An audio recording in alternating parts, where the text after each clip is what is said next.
नमस्कार, सुप्रभात, जय जोहार, बहुत स्वागत आप सभी का IBC 24 में और मैं हूं आपके साथ शुभांगी ठाकुर। गुड मॉर्निंग छत्तीसगढ़ आप देख रहे हैं। इस बुलेटिन में हम आपको देंगे छत्तीसगढ़ की सभी खबरों का पूरा अपडेट। बुलेटिन की शुरुआत करेंगे, लेकिन सबसे पहले नजर डालते हैं आज की हेडलाइंस पर।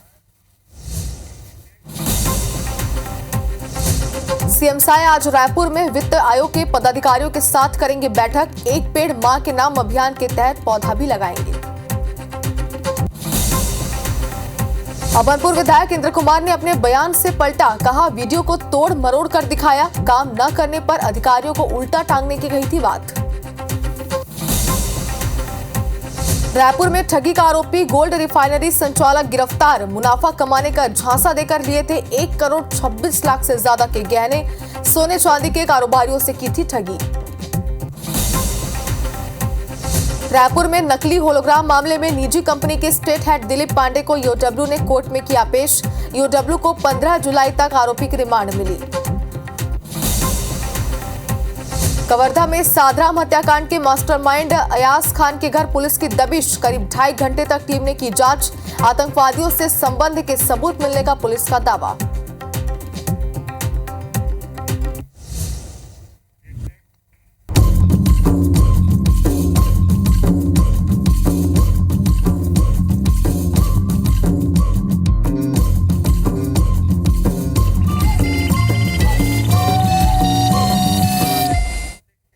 और हेडलाइंस के बाद बुलेटिन की शुरुआत करेंगे इस वक्त की बड़ी खबर के साथ। आज छत्तीसगढ़ आएगी 16वें केंद्रीय वित्त आयोग की टीम।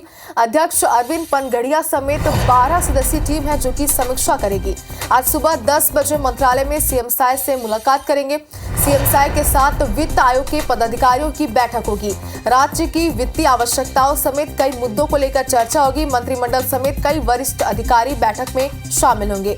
बता दें कि दोपहर 2:30 बजे अलग अलग जनप्रतिनिधियों से चर्चा होगी। पंचायत राज संस्थाओं, नगरीय संस्थाओं, राजनीतिक दलों के प्रतिनिधियों से चर्चा करेंगे।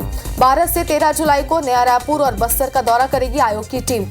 तो बड़ी खबर इसका आपको दिखा रहे हैं। वित्त आयोग की टीम आज आने वाली है। 16वें केंद्रीय वित्त आयोग की टीम है जिसमें अध्यक्ष अरविंद पनगड़िया समेत 12 सदस्यीय टीम समीक्षा करेगी। यानी कि बेहद अहम और जरूरी बैठक हो जाती है, क्योंकि जाहिर सी बात है कि प्रदेश की जो भी आवश्यकताएं हैं वित्त से जुड़ी हुई, उनको लेकर सीएम साहब उनके सामने अपनी बात रखेंगे और कई सारे बड़े निर्णय इसमें हो सकते हैं। कई सारे बड़े फैसलों पर मुहर भी लग सकती है।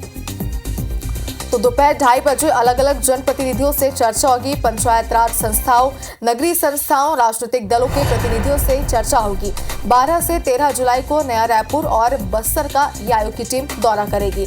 तो आज का दिन बेहद खास है। ये बड़ी खबर इस वक्त हम आपको दिखा रहे हैं। और छत्तीसगढ़ आएगी आज 16वें केंद्रीय वित्त आयोग की टीम जिसमें अध्यक्ष अरविंद पनगड़िया समेत 12 सदस्यीय टीम समीक्षा करेगी।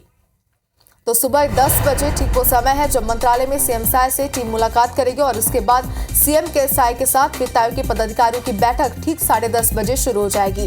राज्य की जो वित्तीय आवश्यकताएं हैं उनको लेकर सीएम उनसे बातचीत करेंगे, चर्चा करेंगे और इसके लिए आगे कई अहम फैसले हो सकते हैं।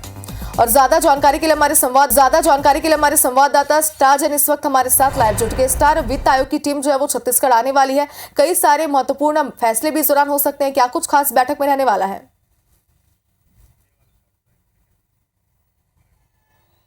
देखिए, 16वें वित्त आयोग है, केंद्रीय वित्त आयोग है, उसके 16वां कार्यकाल है जिसकी टीम 12 सदस्यीय टीम जो पहुंची हुई है और अरविंद जो इसके संयोजक चेयरमैन हैं वो अभी पहुंचे हुए हैं। और मुद्दा ये है कि छत्तीसगढ़ की जो आवश्यक है वित्तीय आवश्यकताएं हैं उसको लेकर इस बैठक में चर्चा होगी। सुबह 10:30 बजे मंत्रालय में ये बैठक होगी जिसमें मुख्यमंत्री विष्णुदेव साय और इसके अलावा कैबिनेट के अलग मंत्री भी शामिल होंगे, अधिकारी भी शामिल होंगे। यहाँ ये राज्य की वित्तीय आवश्यकताएं जो हैं अगले 5 सालों तक क्या क्या होनी है, किस तरीके से राज्य का विस्तार किया जाना है, सरकार का जो प्रस्ताव है उस पर वो अपनी विचार रखेंगे। सरकार की तरफ से रिपोर्ट पेश की जाएगी केंद्रीय वित्त आयोग के सामने और उसके आधार पर फिर आगे मंथन होगा। ये रायपुर की बैठक के बाद आपको बता दूं कि केंद्रीय वित्त आयोग का जो डेलीगेशन है जो अरविंद पनगड़िया के नेतृत्व में आया हुआ है, 12 सदस्यीय दल है जो ये 12 और 13 यानी कल और परसों नवा रायपुर और जगदलपुर का भी विजिट करेंगे। नवा रायपुर को सरकार बीजेपी सरकार जब पहले थी उसने काफ़ी कुछ डेवलप किया था और आने वाले समय में वहाँ पे कई सारे प्रावधान हैं। एक स्टेट कैपिटल रीजन भी बनाए जाने की प्लानिंग है, उसको लेकर भी चर्चा हो सकती है। किस तरीके से रायपुर, दुर्ग, भिलाई और आसपास के बड़े शहरों को मिलाकर एक स्टेट कैपिटल रीजन बनाया जाए। तो ये तमाम चीज़ें जो हैं सरकार की तरफ से केंद्रीय वित्त आयोग के सामने अपनी रिपोर्ट सौंपी जाएगी, प्रस्ताव रखा जाएगा और केंद्रीय वित्त आयोग फिर इस रिपोर्ट के आधार पर मंथन करेगी और आने वाले समय में फिर उसके हिसाब से राज्य के लिए विकास के लिए बजट का एलोकेशन किया जाएगा। हाँ, चलिए स्टार, तो वित्त आयोग की इस टीम के दौरे को लेकर पल पल की अपडेट आपसे आगे भी लेते रहेंगे। फिलहाल आपका बहुत बहुत शुक्रिया तमाम जानकारी के लिए।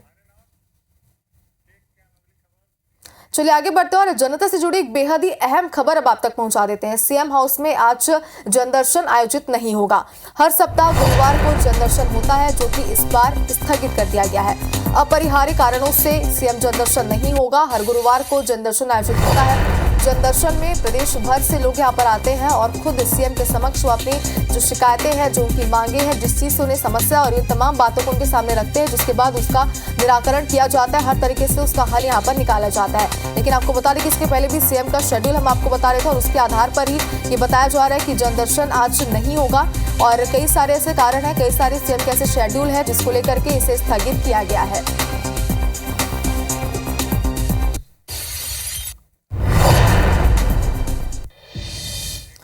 और बीजेपी कार्य समिति की बैठक में केंद्रीय मंत्री मनोहर लाल खट्टर के एक वक्तव्य में सियासी गलियारों में खलबली मचा दी है। केंद्रीय मंत्री ने पहले हरियाणा की प्रभारी रही सरोज पांडे की तारीफ की और इसके बाद उन्होंने बस्तर से कद्दावर आदिवासी नेत्री लता उसेंडी को मंत्री कहते हुए उनका अभिवादन कर दिया। लेकिन इस बीच मंच पर बैठे नेताओं द्वारा इस पर चुटकी लेते हुए कहा, ये मंत्री नहीं है। जिस पर केंद्रीय मंत्री ने सुधार करते हुए कहा, बनी नहीं है तो बन जाएगी। जिसके बाद सामने बैठे कार्यकर्ताओं ने उठकर तालियां बजाते हुए समर्थन कर दिया।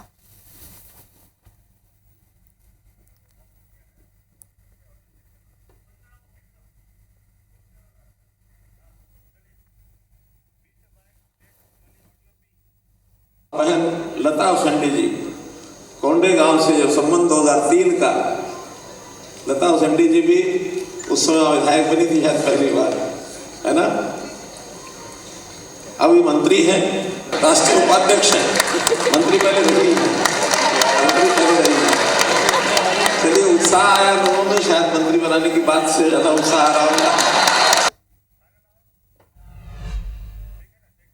तो उनके इस अभिवादन के बाद सियासी गलियारों में कई तरह की चर्चाएं भी हो रही है। आगे बढ़ते और अभनपुर विधायक इंद्र कुमार साहू ने अधिकारियों को उल्टा टांगने और कार्यकर्ताओं को रंगदारी दिखाने वाले भाषण के वीडियो पर अब सफाई दी है। इंद्र कुमार साहू के मुताबिक वीडियो को तोड़ मरोड़ कर दिखाया जा रहा है, उनकी भावना नहीं देखी जा रही है। राजनीति के लिए कई लोग उन्हें नीचा दिखाने का प्रयास कर रहे हैं। कार्यकर्ता को पहले अधिकारी को अपना परिचय देना चाहिए, हम सब मिलकर उनका काम कराएंगे। वह इस मामले को लेकर कांग्रेस भाजपा सरकार पर हमलावर हो गई है। पीसीसी चीफ दीपक बैज ने कहा कि भाजपा विधायक अधिकारियों को धमकी दे रहे हैं। अधिकारियों के लिए ऐसी भाषा लोकतंत्र में सही नहीं है।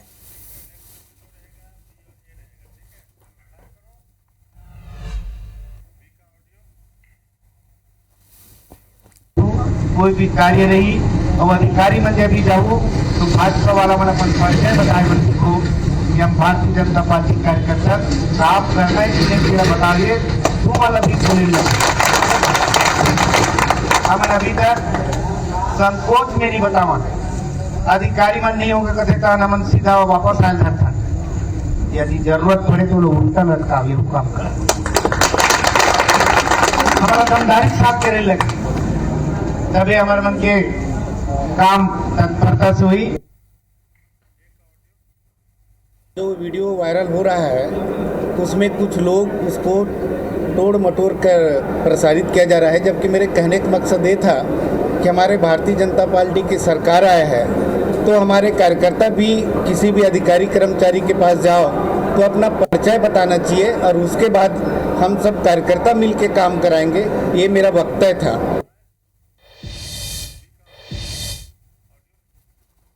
उल्टा लटकाने से अच्छा, अधिकारियों को उल्टा लटकाने से अच्छा कि भारतीय जनता पार्टी के तमाम नेता सरकार की योजनाओं को धरातल तक पहुंचाए, उसको लाभ मिले, इस पे ज़्यादा ध्यान देना चाहिए, ना कि अधिकारियों को उल्टा लटकाने के। मतलब अधिकारियों के लिए इस तरह का भाषा का प्रयोग लोकतंत्र में, इसके लिए कोई स्थान नहीं है। और कवर्धा में सादराम हत्याकांड के मास्टरमाइंड अयाज खान के घर पुलिस दल बल के साथ पहुंची। करीब 2.5 घंटे तक टीम ने जांच की है। डीएसपी प्रतीक चतुर्वेदी के अनुसार आरोपी का आतंकवादियों से संबंध मिला है। इसके अलावा हत्याकांड में शामिल अन्य आरोपियों के घर में भी जांच की जाएगी। दरअसल लालपुर में 21 जनवरी 2024 को गौ सेवक सादराम यादव की गला रेतकर हत्या की गई थी। हत्याकांड में शामिल आरोपियों का अब तक चालान पेश नहीं किया गया है। विवेचना के दौरान कुछ ऐसी चीजें मिली हैं जिससे जो आतंकवादी संबंध है वो चीजें एस्टेब्लिश हो सकती हैं। सभी आरोपियों के घर में जाके एक बार जो जांच रहती है, नॉर्मल जो जांच है वो की जाएगी। और चलिए ज्यादा जानकारी के लिए हमारे संवाददाता सूर्य प्रकाश इस वक्त हमारे साथ लाइव जुड़ चुके हैं। सूर्य प्रकाश, 2.5 घंटे तक जांच पड़ताल की गई है, क्या कुछ बातें सामने आई इस पर?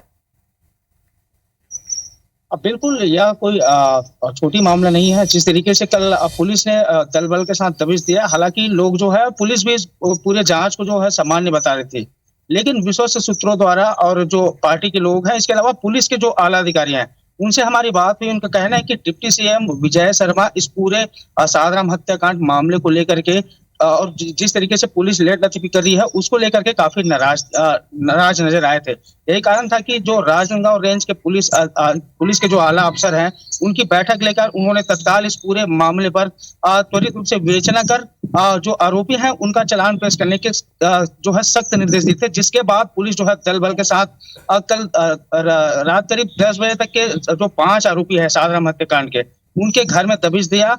पुलिस का जो जिले के पुलिस अधीक्षक है, उनका कहना है कि जिस तरीके से जो सादराम हत्याकांड मामले के मास्टरमाइंड थे अयाज खान, उनके मोबाइल पर जो है आतंकवादियों के जो वर्दीधारी आतंकवादी उनके फोटो वीडियो मिले हैं। इसके अलावा उनके जो आतंकवादियों के साथ जो बातचीत किया जा रहा था, उसकी विवेचना के दौरान ये सब चीजें मिली थी।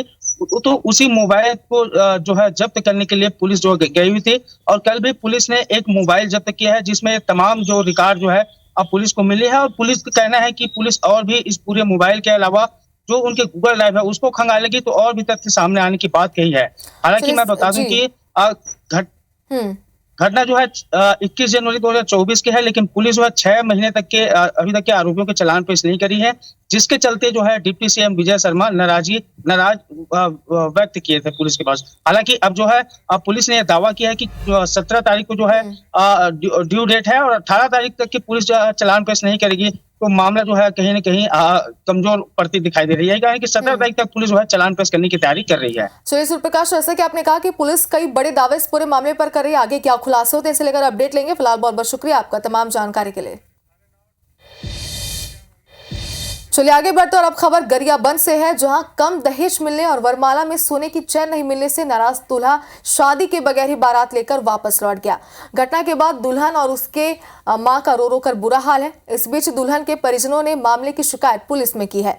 मामला गरियाबंद सिटी कोतवाली थाना के रावण भाटा का बताया जा रहा है। दुल्हन के परिजनों ने बताया कि सोमवार को बालोद के दल्ली राजहरा से दूल्हा अनिल गंधर्व बारात लेकर पहुंचा था। इस बीच शादी से पहले बारात स्वागत को लेकर विवाद हो गया। इसके साथ ही वरमाला में सोने की चैन समेत अन्य दहेज सामान की मांग करने से विवाद बढ़ता गया और बारात देर रात बगैर शादी के वापस लौट गई। इस पूरे मामले में पुलिस अधीक्षक ने तत्काल कार्रवाई के निर्देश दिए हैं।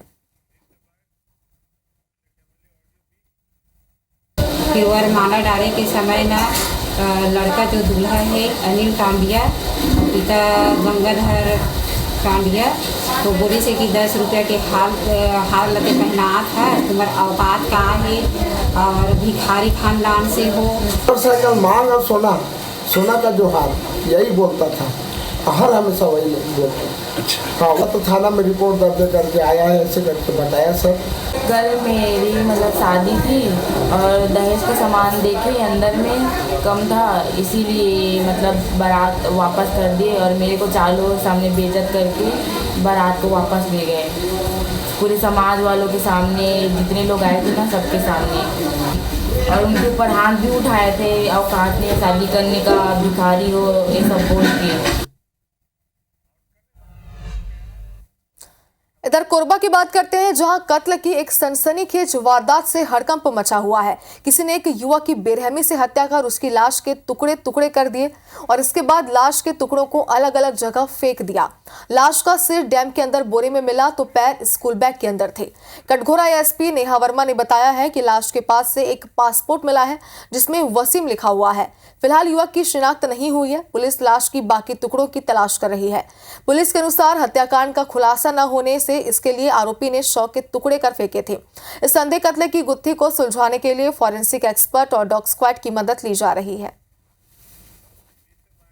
पाली क्षेत्र के अंतर्गत ग्राम गोपालपुर में एक डैम के पास में 2 बोरे और एक पिट्ठू बैग में कुछ कटे हुए हालत में शव बरामद हुआ है। हाथ और पैर मिले हैं और बाकी पार्ट्स की तलाश की जा रही है।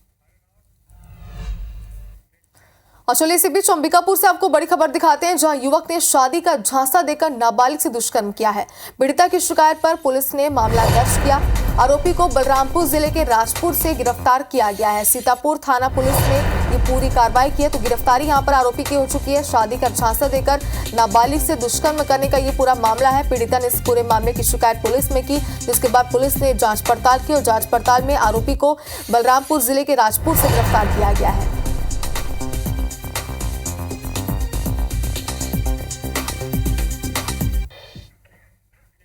और दुर्ग में चलती कार में आग लग गई। कार चालक ने कूदकर जैसे तैसे अपनी जान बचाई। फायर ब्रिगेड ने आग पर काबू पा लिया है। धमधा नाका एफसीआई गोदाम के पास की पूरी घटना है।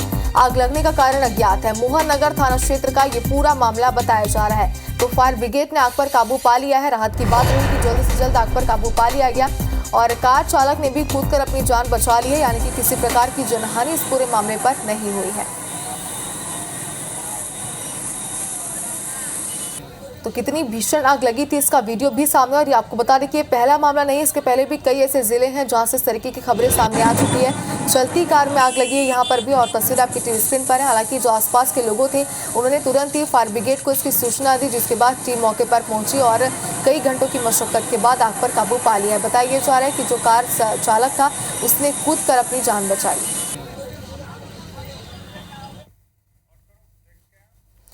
और छत्तीसगढ़ में कोयला घोटाले मामले की जेल में बंद आरोपी निलंबित आईएएस रानू साहू की जमानत याचिका कोर्ट ने खारिज कर दी है।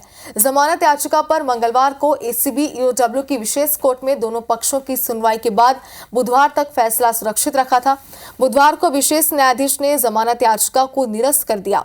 याचिका खारिज करते हुए कोर्ट ने कहा है कि अपराध में संलिप्तता दर्शित हो रही है, साथ ही जमानत का लाभ मिलने पर मामले की जांच को प्रभावित होने की संभावना से इनकार नहीं किया जा सकता। इसके आधार बताते हुए जमानत याचिका को निरस्त कर दिया गया है। बता दें कि पिछले दिनों रानू साहू को ईडी के केस में दर्ज ईसीआईआर में सुप्रीम कोर्ट ने जमानत दे दी थी, लेकिन एसीबी ईओडब्ल्यू को न्यायिक रिमांड में जेल में बंद होने के कारण रानू साहू को जेल में रहना पड़ेगा। कोल घोटाले में रानू साहू कोरबा कलेक्टर थी, तब ये कोयला परिवहन करता और कोल व्यवसाय से इनका संबंध होना पाया गया और करीब 540 करोड़ रुपया का आर्थिक अनियमितता होना पाया गया। उस मामले में आज जमानत पर निर्णय हुआ और उनकी जमानत को निरस्त किया गया।